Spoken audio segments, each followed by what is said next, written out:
Hi, welcome to Behind the Scenes with Axiom Medical. If this is your first time joining us, this is a monthly look into behind the scenes here at Axiom Medical to the people that make this company tick, and country as well. I've talked to a variety of people over the past 2 years. We're technically in our third year now, and I'm happy to bring us someone that I've been trying to get for quite a while. Um, Someone that I sat beside in the office for quite a long time. And we all had a little bit of fun over in that area. And I'm, of course, talking about Kristal Martin. Kristal, how are you? Good, just running the country. Yeah, running the country, making dreams come true. Yes. Kissing hands and shaking babies, as they say, right? Yes. So why don't you go ahead and introduce yourself? Let people know who you are and what you do here. Yeah, so obviously my name is Kristal. I've been with Axiom for about 5 years now, and I'm HR Generalist. We have been through many iterations of what that does and what that means, but my focus right now is primarily payroll and people moving, interactions and things like that. That's great. And you mentioned, have you been here officially 5 years now? 5 years and 6 months. Oh, nice. Mhm. Before you know it, it'll be 6 years. I think I'm coming up on 6 years next month. Ooh.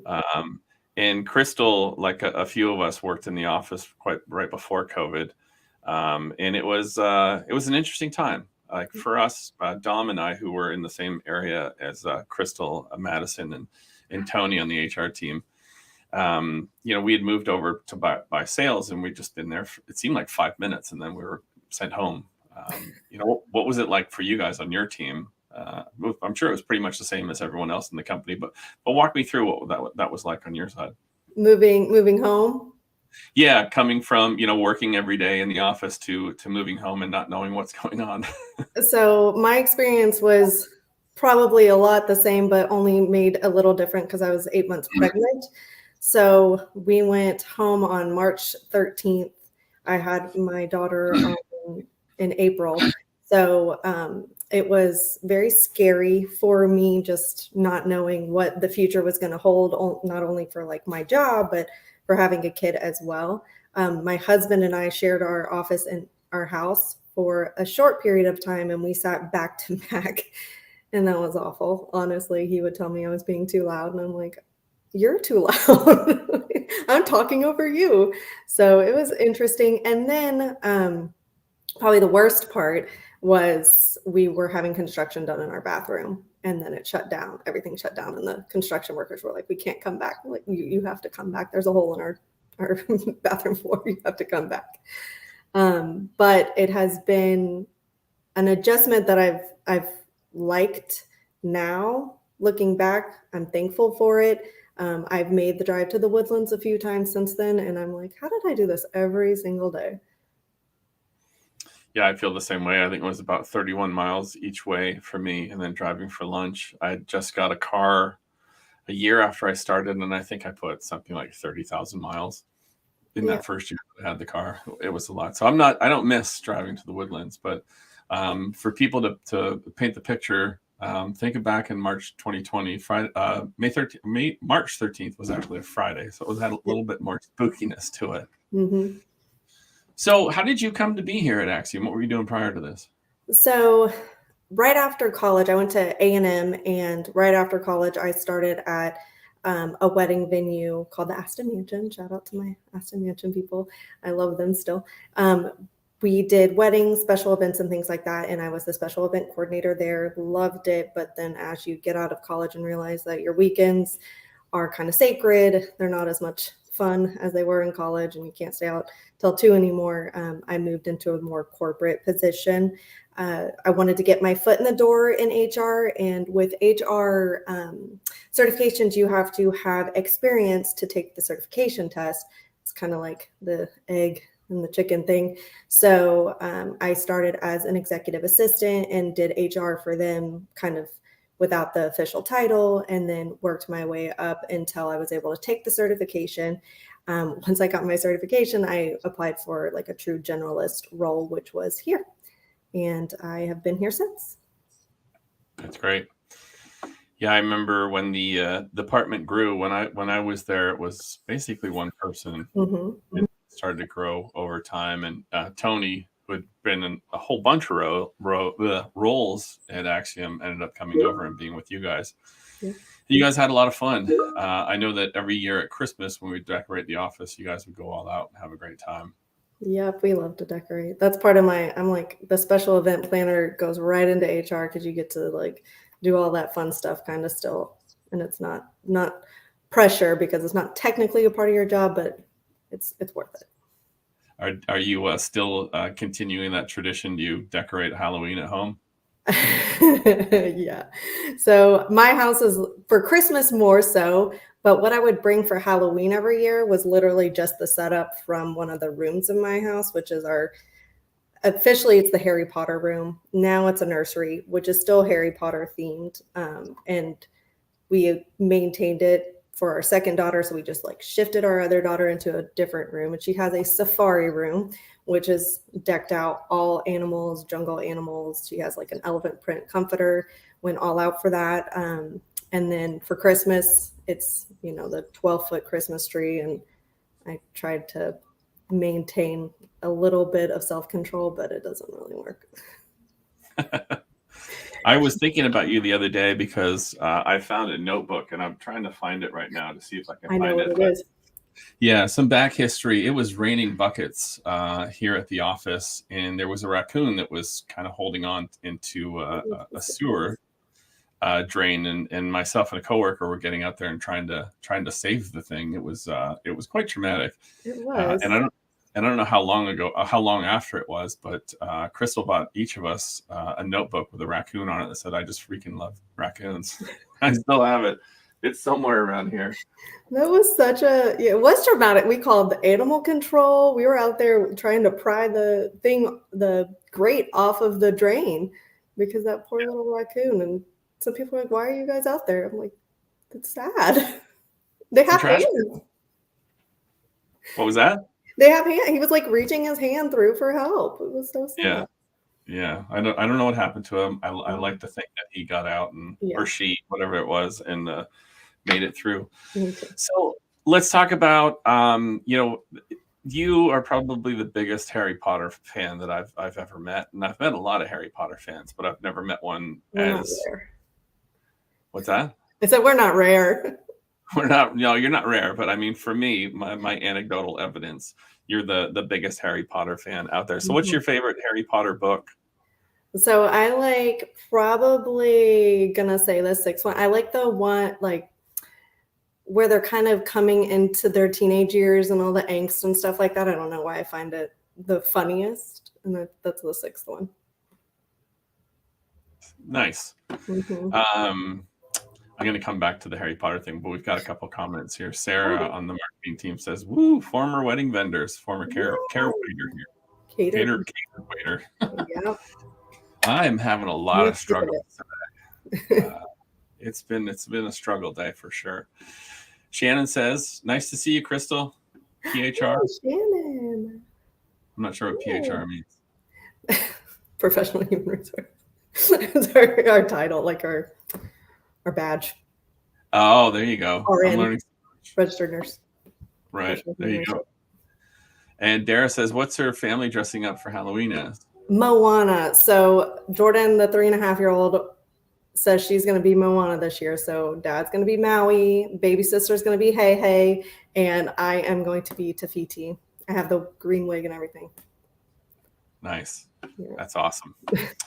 So back to Harry Potter. It's I don't know if it was every year, but the one year you and the HR team dressed up for the Halloween office thing as a Harry Potter.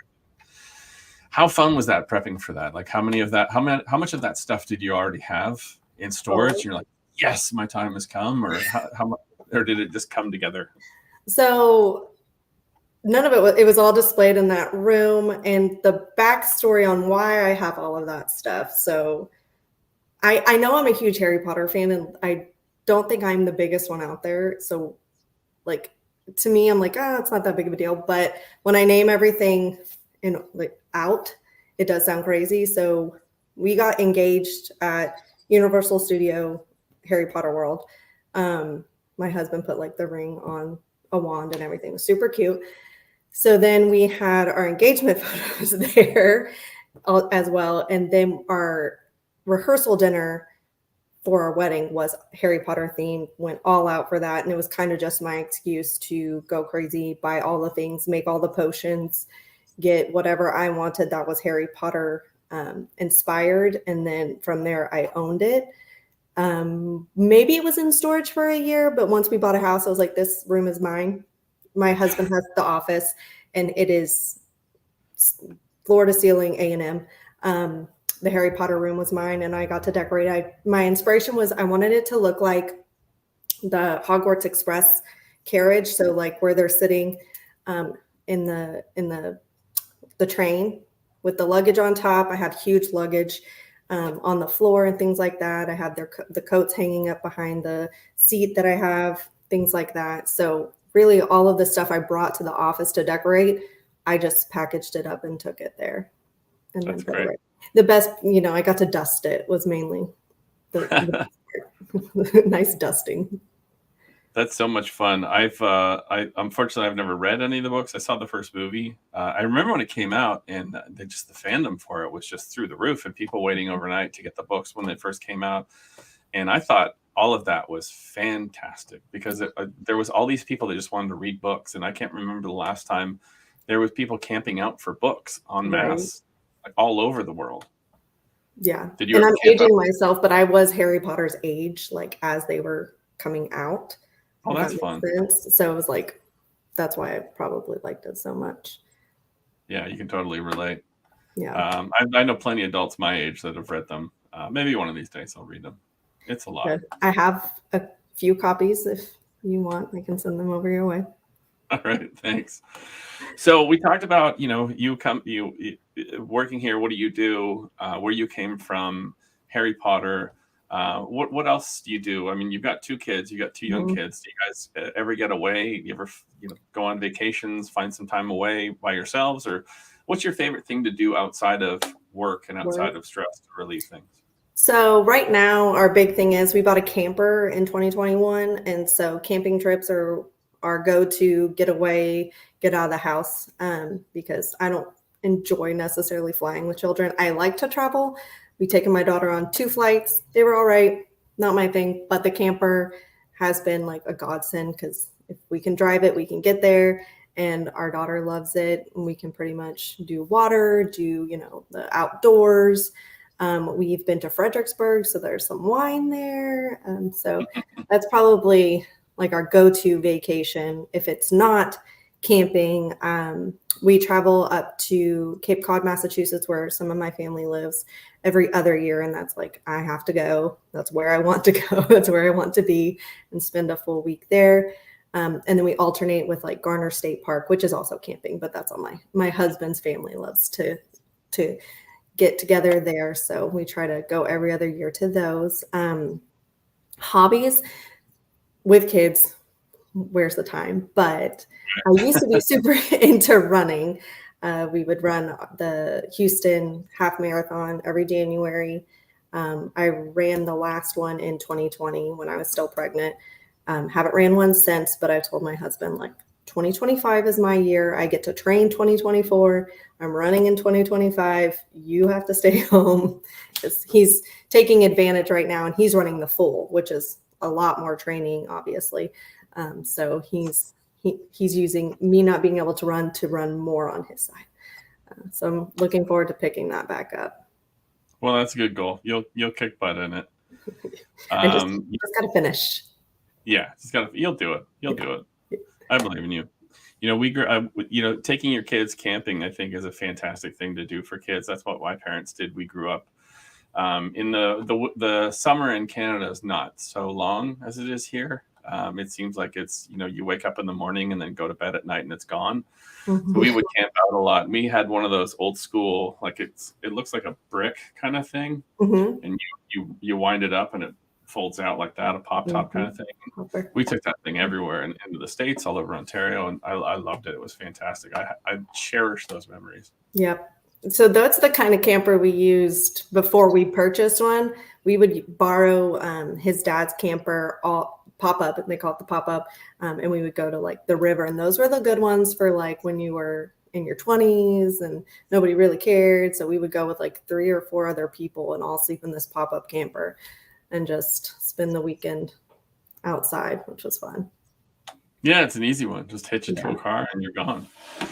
So what does the future look like for you? What's going to happen in the next 5 years? I've always asked that question because no one can predict what they're going to be doing in 5 years, especially after the last 3.5 years we've all experienced. But what's the plan for the future?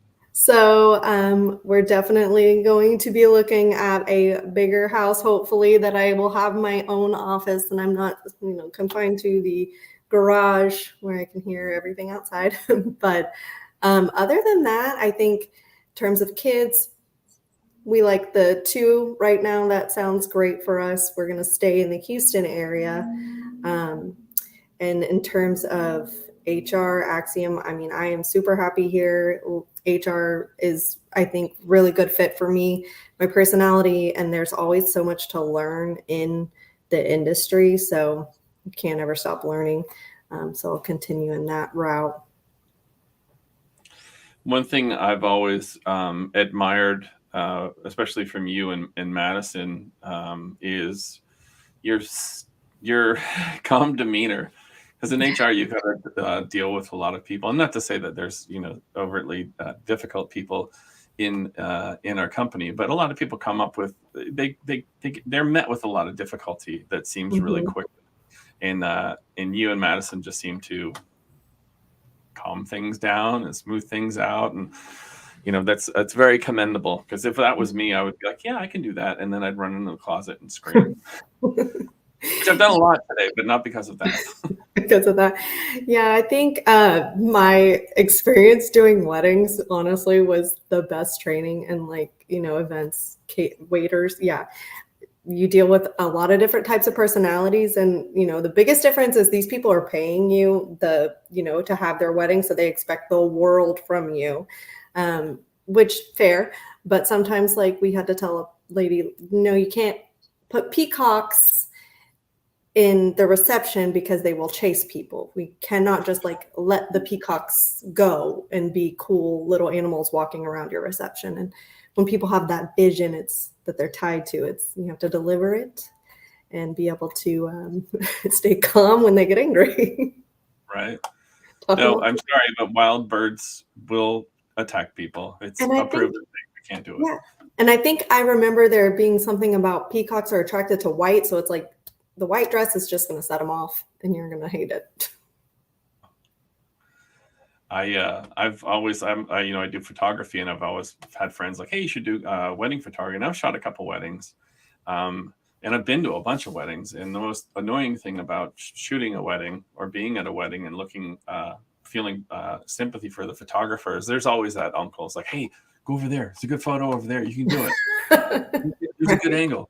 Or getting in the way with their phone, which is fine if you want to get photos, but there's also a trained professional there that's going to get amazing photos. Yeah, exactly. I just don't have the patience for something like that.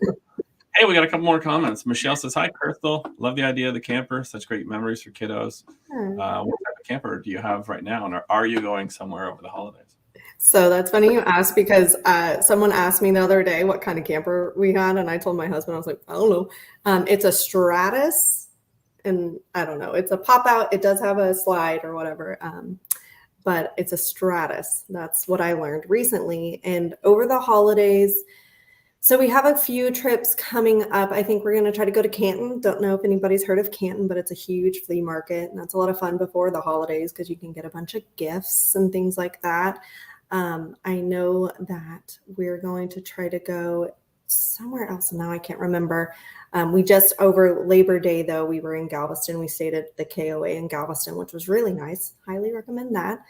But yeah, and we also, it's funny because our families live about 30 minutes from us, and we pull out the camper. It stays at my in-laws' house. They have a big shed for it. We pull it out and park it in their driveway and stay the night there instead of inside the house. I mean, my daughter loves it so much that it's bad, but it's just, your own room, your own space. And so it's nice. And they have a huge family, so all the rooms are taken anyway. That's good. I grew up in KOAs, or AOKs as we called them. That was the major place we always went to, because it seemed they were everywhere. Yeah, they are. Yeah, I stayed in one in Austin. Oh, I've never stayed in. The only KOAs I've stayed in is like New York State. Oh, Madison. How did you know it was Madison? Yeah, future wedding plans. Is she really gonna help you out with the wedding? What? I don't know what's going on here. Oh yeah, Madison. Madison. I wish I was her wedding planner. That would be too much fun. Right. Yeah, she's getting married soon, and poor Madison broke her arm recently, so hopefully that'll heal beforehand. Yeah, just for the day at least. And then we got another comment from Dara. I love it when we're talking about campers. Yeah. She's taken the family on a couple trips from here back to California and back the past few summers during COVID, because you don't want to fly. So the camper, is it like an independent engine? Like it's got its own engine? You drive the camper, or you tow No, my husband had to get a new truck, of course, to pull it. Of course. Great. Honey, I need a new truck because the camper. You get it. It's the camper. Yep. And he's like, when we get a bigger camper, I'm going to need a new truck. I'm like, okay, slow down. That's not how this goes. And for the people that are listening has never seen her husband, he is Jim from The Office. Yes. And I used to call him, or I still call him Buffett, like Jimmy Buffett, because his name is Jimmy. And so R.I.P. Jimmy Buffett. That really did made me sad when I heard that he passed away. It felt personal. Yeah, it came out of nowhere. And it seemed like, from all my friends on social media, people I'd never spoke about Jimmy Buffett before were all commenting that they were sad that he was gone. Yeah. And I know he affected a lot of people. I didn't know that he affected a lot of the people that I knew. So R.I.P. Jimmy. So any closing remarks, any words of advice that you'd want to leave the people before we hop off here? Oh my gosh, I wish I would have thought of something inspirational before. I don't have a lot, but I appreciate you asking me. Makes me feel, like I said, feel like Oprah, but a little less interesting. You're interesting. Yeah, that's a tough one to spring on somebody at the end, especially if you're not preparing for it. But yeah, so we'll bid adieu to everyone, and we'll say maybe you can think of something and share it with people. I don't know. I'll sleep on it. All right. Well, thank you everybody for watching. This has been Kristal Martin behind the scenes. Bye. We'll take